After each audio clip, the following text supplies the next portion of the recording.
Hi, this is PR Sundar. Welcome to this special episode where I'm going to talk about taxation and F&O. There are two places there will be a lot of speculation. One is in the stock market, the other one is in the media. Before the government decides who are the ministers, media will decide.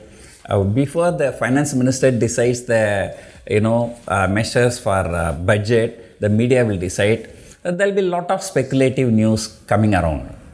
And in fact, this time, there is one speculative news that's coming around everywhere that's talking about, the concern about the rising volume in options market.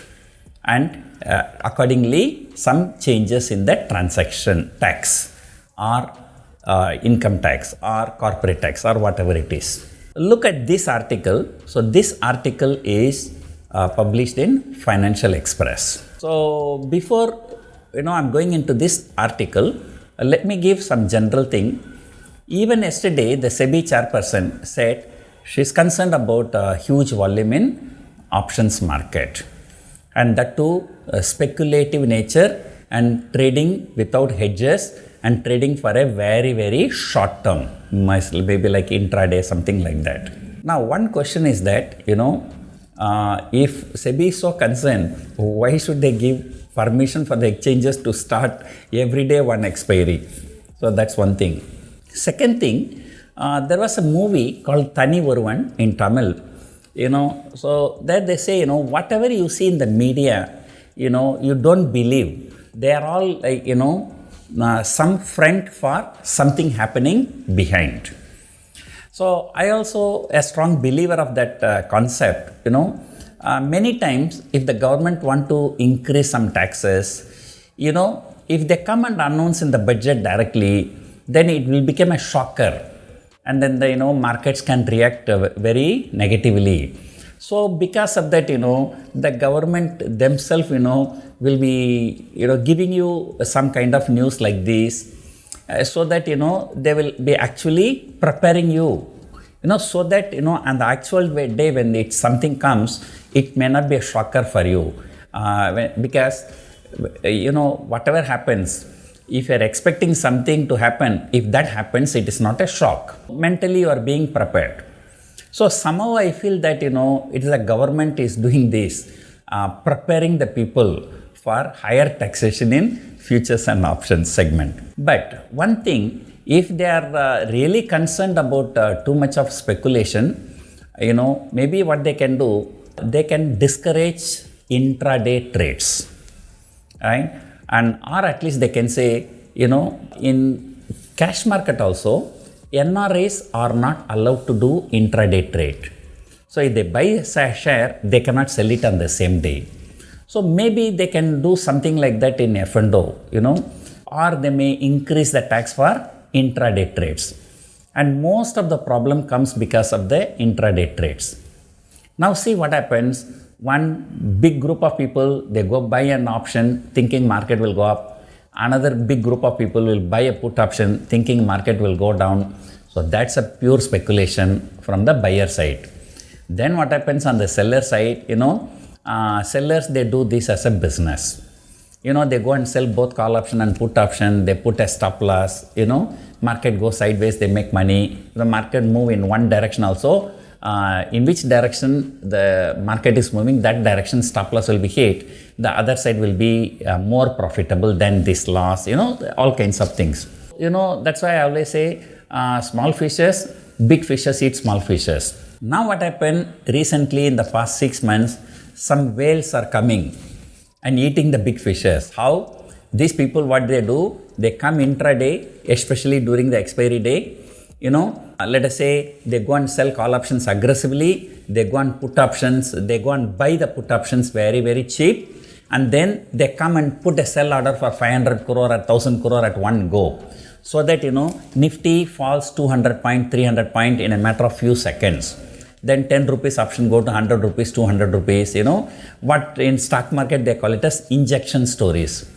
So injection is given so that, these whales, eating the big fishes. So this has been going on. So all this can be stopped, if the government or SEBI focuses on intraday trade. So one thing is that, they can put some restriction on intraday trade. Either they should not be allowed, or they should increase the tax. Or what happens, sometimes some people come and put 1,000 crore to sell order at 1 second. The market fall 200 points and they make huge profit. So maybe, they can come out with some guideline, if anybody putting more than 100 crore order in 1 second, they should come out with the explanation, why they are doing this. So that is definitely for manipulation only. Or, if any order going more than 100 crore, okay, that has to be staggered manner. Like if somebody putting a 500 crore order to the exchange should put only 100 crore should be released to the system. Remaining 400 crore should be, executed after 1 minute. 1 minute like that. So if they do like this, then there won't be any sudden fall, sudden rise, where manipulation possibilities are very, very high.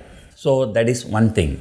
Second thing, positionally, if they are worried about the systemic risk, they can say, nobody should be allowed to trade without any hedges. So that's a good idea. People should have some hedges. Now, look at this article once again. But this article is not talking about STT. But in my opinion, if at all they want to do, they might consider increasing the STT. Again, as I suggested, if they increase only for intraday, it is good. Positionally, they should not do it.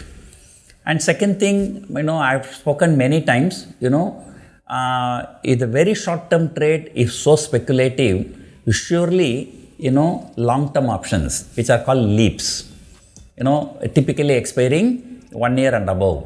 That should be less risky, but SEBI is asking for 5% extra margin money for expiries beyond 9 months. I think that should be removed. So more speculative to be curbed and less speculative to be encouraged, or less risky trade should be encouraged. And another thing this article is talking about, a very, very important one, right now F&O income is considered as a business income. So the government may change this as speculative income. Now, if it is a business income, number one, any expenses can be offset. Say for example, if you are getting 100 rupees profit in a business, if you are, let us say you are spending 20 rupees expenses, you can set off the expenses, only for the remaining 80 rupees you have to pay tax. But if it is speculative income, for the entire 100 rupees you have to pay tax. That's one thing. Second thing, in a business income, you pay the staggered taxation. Like let us say first 2.5 lakh, 3 lakh is no tax, next 5 lakh will be 10% tax, next 5 lakh may be 20% tax, beyond that, like that. But if it's a speculative income, no such thing, you have to pay the highest tax. Now, third one, if in a business, if you are doing 2 or 3 business, in one business profit, next business loss, you can combine together, you can offset. But in speculation, you can't do that. So these are all the drawbacks. That is what the media is discussing. But even the media is forgetting one very, very, very major implication, which I am going to talk now. FIIs, whether you like it or not, FIIs are very, very important factor in stock market. In the last 15 years, as and when some major correction come in India, without global issues like coronavirus, Lehman Brothers collapse, all global issues. Without global issues, markets have corrected many times, mainly because of this FII taxation issue. So if you can remember, just 2 months before, Nifty fell about 5% when the government said the Mauritius-based FIIs will have to pay capital gain tax for their investments made even before 2017. Anyway, those who are after 2017, they have been paying capital gain tax. Earlier, they were told investments made before 2017, they don't have to pay the tax. Now they changed the rule and Nifty fell 5%. What happened in 2018? They talk about FII taxation.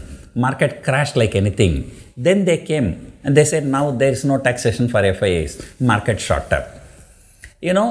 So this, cat and mouse game between the government and FII, it has been a very big problem for the last 10-15 years. Now the question is, if FII is coming and doing F&O trade, it is considered as a business income. So FIIs are not required to pay taxation to Indian government for their business income. They can choose to pay to their own country. They don't have to pay to India. That is right now the rule. So most of the FIIs, they're registered in Dubai or Singapore or some other country, Mauritius.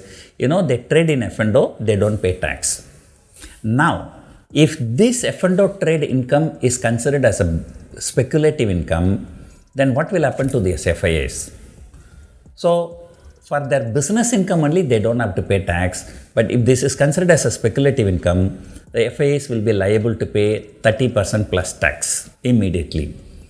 And that, no FII will be ready to trade in India. Abruptly, they will be leaving India. That can potentially destabilize the market. So that is a big danger. No business channel or no newspaper is talking about. Everybody is talking about, F&O income may be considered as a speculative income. So we have to wait. As I told you, we have to wait for the budget. We don't know. Sometimes the government gives some news, they get the opinion, just like now I'm giving the opinion. And then after that, based on the opinion, they may do it or they may not do it or they may do it partially. So n number of possibilities are there. So we have to wait for the budget. But, any tinkering with the FII taxation is a big problem, especially the markets are at an all-time high. It can correct easily 5 to 10%. So that is the near-term potential risk for the stock market. So therefore, my advice is to go, slow with very light positions ahead of the budget. And after the budget, once clarity is there, you can go for a full swing. And, so this is going to be, sometimes, they may say it's a speculative income, then market crash, then they may come and clarify this is not applicable to foreigners, this is applicable to only Indian tax residents. All kinds of things can happen. Why the markets go higher when the BJP won the elections? Because, the people see stable government, stable policies. But these are the, FII taxation, this and that, they are all policy flip-flops, so that can potentially destabilize the market. So let us hope the government does not do anything so drastically so that, it can potentially destabilize the market. So hope you enjoyed watching this video. Thank you for watching.